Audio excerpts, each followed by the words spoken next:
Result আউটে 1.5 ঘন্টা অতিক্রম করে গেছে।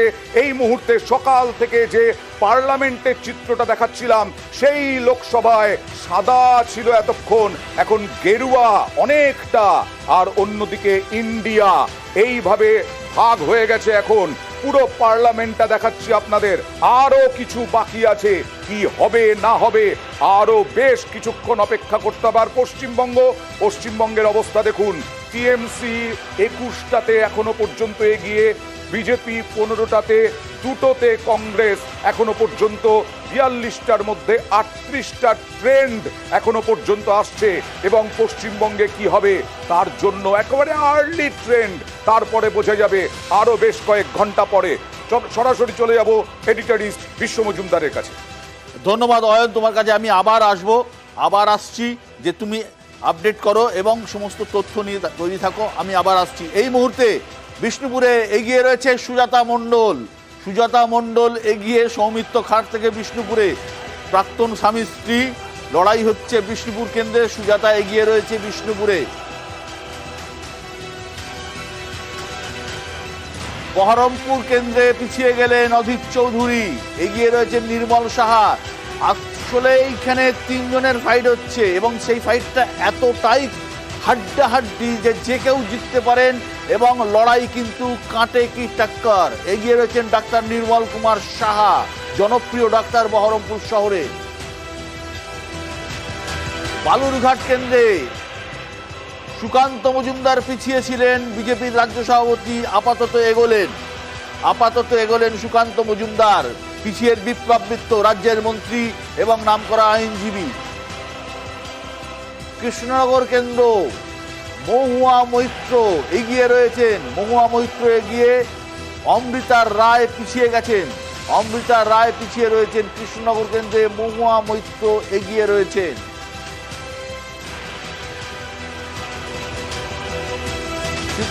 আমি আসছি শিবাজিদার কাছে। শিবাজিদা, গোটা দেশের যে ট্রেন্ড দেখতে পাচ্ছি, প্রথমে দেখা গিয়েছিল এনডিএ অনেকটাই এগিয়ে গেছে, আস্তে আস্তে সময় যত গড়াচ্ছে, সবে গণনা শুরু হয়েছে, বেশিরভাগ জায়গায় প্রথম রাউন্ড, কোথাও সেকেন্ড রাউন্ড সবে শুরু হয়েছে, তাতে দেখা যাচ্ছে যে হালকা হলেও ইন্ডিয়া আস্তে আস্তে এগোচ্ছে।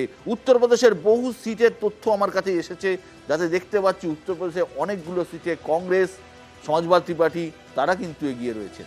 আমার এটাই ধারণা ছিল, আমাদের একটা আশঙ্কা যদিও ছিল এর আগে, যে ধরনের আমরা খবর পাচ্ছিলাম উত্তরপ্রদেশ থেকে, উত্তরপ্রদেশে একটা বড় বিরাট অংশের মানুষের মধ্যে একটা অত্যন্ত বিক্ষোভ, ক্ষোভ, তাদের মধ্যে তাদের অভাব, অভিযোগ, ক্ষোভ, সেগুলি কিন্তু ধুমায়িত ছিল, সেগুলি টের পাওয়া যাচ্ছিল। জাতিবাদের কথা আমরা বলি, অস্বীকার করা যাবে না, উত্তরপ্রদেশে জাতিবাদ আছে, জাতিবাদ ভালো নয় অবশ্যই, কিন্তু উত্তরপ্রদেশে জাতিবাদ রয়েছে। এবং সেখানে মায়াবতীর বেসটা আমরা দেখব, বিশ্ব যে জিরো হয়ে যাচ্ছে আস্তে আস্তে, অলরেডি দেখতে আরম্ভ করছে উত্তরপ্রদেশে মায়াবতী জিরো হচ্ছে, কিন্তু মায়াবতীর একটা বড় সমর্থন ভিত্তি আছে, জাতিভিত্তিক। সেটা হচ্ছে জাটব, যাদের বলে জাটব, যারা যে জাটবদের যে অতি দলিত, মহাদলিত, এবং জাটব যে শ্রেণী, তারা কিন্তু এসপি কে ভোট দেবে না। তারা অনেক ব্যাপার আছে, কিছু কিছু ক্ষেত্রে তারা বিজেপিকে দেবে, বাকি সমস্ত ভোট সমাজবাদী নয়, কংগ্রেসের দিকে গেছে। এই ট্রেন্ডটার সম্ভাবনা ছিল, প্রত্যেকে বলছিলেন, অনেক, আমি নাম বলছি না, বাইরের অনেক বড় বড় আমাদের বন্ধুর নামও বলা যায়, রাজনৈতিক বিশ্লেষক এক সময় খুব নাম করা যোগেন্দ্র যাদব বলছিলেন, অনেকে বলছিলেন। কিন্তু যেটা আমরা আশঙ্কা ছিল যে বাংলার মতো এত সংগঠিত ওখানে রাজনৈতিক যে প্রক্রিয়া, সেটা তো নয় যে ভোটাররা আলটিমেটলি ভোটটা দেবেন কিনা। অনেক জায়গায় দেখেছি কিন্তু আমরা মনে অসন্তোষ আছে, ভোটটা দিতে পারলেন না। এখন মনে হচ্ছে যদি এই ট্রেনটা কিছুক্ষণ থাকে, তাহলে এই যে দেখা যাচ্ছে জগদীশ চন্দ্র বাসুনিয়া আমরা দেখতে পাচ্ছি, একটু জগদীশ বসুনিয়া এগিয়ে আছেন। নিশীথ প্রামাণিক, কেন্দ্রীয় স্বরাষ্ট্র প্রতিমন্ত্রী নিশীথ প্রামাণিক কোচবিহার কেন্দ্রে পিছিয়ে রয়েছেন। এটা যদি ট্রেন্ড হতে আরম্ভ করে এবং কিছু দূর যায় বিশ্ব, তাহলে কিন্তু আমি বলবো বিভিন্ন চ্যানেলে যে ধরনের ট্রেন্ড দেখানো হয়েছিল, যদিও ট্রেন্ড সেটা অবশ্যই, সেটা রেজাল্ট নয়, এক্সিট পোলের কথা বলে, তাতে কিন্তু একটা বড় রকম আশঙ্কার জায়গা আসবে। লোকেরা এরপরে তাতে আর বিশ্বাস করবে কি। আসছি কৌশিক, আসছি। দেবাশিস ঘোষ, এই মুহূর্তে আর্লি ট্রেন্ড, যদিও আর্লি ট্রেন্ড, তবুও আমার কাছে যা তথ্য আসছে তাতে দেখা যাচ্ছে রাজস্থানে 25টি সিটের মধ্যে 14টিতে বিজেপি এগিয়ে এবং 10টিতে কংগ্রেস এগিয়ে। অর্থাৎ রাজস্থানে কিন্তু আশাতীত ভালো ফল করতে পারে কংগ্রেস। এটা তো আপনার ট্রেন্ড থেকেও তো এটা বোঝা যাচ্ছে, মানে এখন অবধি যেটা, যে এটা কিন্তু যেটা উনি বলছিলেন যে এক্সিট পোল যেটা দেখিয়েছে, এই যদি এই ট্রেন্ড বজায় থাকে তাহলে কিন্তু একটা অন্যরকম জিনিস হওয়ার সম্ভাবনা দেখা যাচ্ছে। মানে যেটা হয়তো যোগেন্দ্র যাদব বা অনেকে বলার চেষ্টা করেছিলেন যে একটা মানে ভালো ফল বোধহয় করতে চলেছে মানে ইন্ডিয়া জোট। একটা কথা, এক মিনিট একটুখানি ইন্টারাপ্ট করছি। বিশ্ব রাজস্থানে যে জায়গাটা আছে 10 থেকে 12-র ওপরে যে আসনটা যেটা থাকবে, গুজরাটে কেন দেখা যাচ্ছে? এর কারণ একটা বড় জায়গা অগ্নিবীর, এবং অগ্নিবীরের রাজস্থানে যারা রাজপুত কমিউনিটি, যারা বেসিক্যালি ওয়ারিয়ার ক্লাস, যারা যুদ্ধ করেন, এই যে শ্রেণী, তাদের মধ্যে একটা রাজপুত যেটা রেজিমেন্ট রয়েছে, তাদের মধ্যে কি সাংঘাতিক আমরা দেখেছি। গুজরাটে দেখা যাচ্ছে, গুজরাটে আমরা কি দেখছি, গুজরাটের মতো আর্লি ট্রেন্ড হলেও কংগ্রেস তো 3টে রয়েছে, এটা 26-এ তাতে খাতা খোলারই কথা না, অলরেডি একটি জায়গায় বিজেপি জিতে রয়েছে। যদি 1 মিনিট থামাবো, এই মুহূর্তে আমাদের কাছে যা খবর আসছে, উত্তরপ্রদেশে এসপি এবং সমাজবাদী পার্টি এবং কংগ্রেসের জোট বহু আসনে এগিয়ে রয়েছে। উত্তরপ্রদেশে সমাজবাদী পার্টি এবং কংগ্রেসের জোট অনেক আসনে এগিয়ে রয়েছে। এগিয়ে রয়েছে, এই এগিয়ে থাকাটা এটা বোঝা যাচ্ছে, যে কথাটা আমি বারবার জিজ্ঞেস করছিলাম, যে উত্তরপ্রদেশ 46টা আসনে এগিয়ে রয়েছে এনডিএ, আর 33টা আসনে এগিয়ে রয়েছে এনডিএ, অর্থাৎ সমাজবাদী পার্টি কংগ্রেসের জোট 33টি আসনে এগিয়ে আছে। দেবজিৎ, কোথাও একটা অশনি সংকেত নয় তো?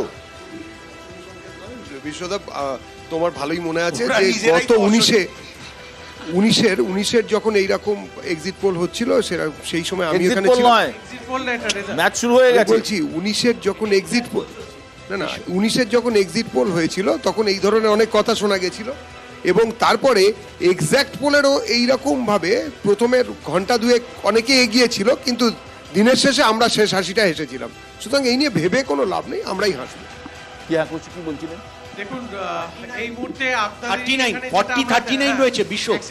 আপনি যেটা দেখালেন যে বিষ্ণুপুরেও আমরা এগিয়ে রয়েছি, পুরুলিয়াতেও আমরা এগিয়ে রয়েছি। আমি উত্তরপ্রদেশ কথা বলছি। আচ্ছা, উত্তরপ্রদেশে আমাদের প্রার্থী ললিতেশ ত্রিপাঠী, হ্যাঁ আমরা ভাই বাংলাতেই মেনলি জিতবো।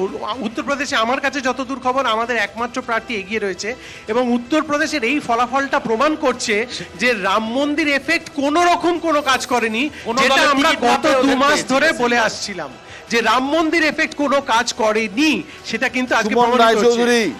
39টি আসনে এগিয়ে, যদিও আর্লি, কিন্তু তবুও এগিয়ে রয়েছে 39টি আসনে। একদম বিশ্বদা পোস্টাল ব্যালটের এগিয়ে থাকা, এটা পোস্টাল ব্যালট নয়, পোস্টাল ব্যালট নয়, এখন কিন্তু কাউন্টিং আরম্ভ হয়ে গেছে। পোস্টাল ব্যালট নয়। ইভেন ইফ দেবজিৎ আমার বন্ধু এবং ভাই, দেবজিৎ আমি বলছি যে এটা কিন্তু ইট অলসো। একবার রাজ্যে আসি। এই মুহূর্তে রাজ্যে আসি। বর্ধমান পূর্বের শর্মিলা সরকার, ডাক্তার শর্মিলা সরকার এগিয়ে রয়েছেন বিজেপির অসীম কুমার সরকারের থেকে। বিজেপির অসীম সরকারের থেকে শর্মিলা সরকার এগিয়ে রয়েছেন। আর কোন কেন্দ্র আছে?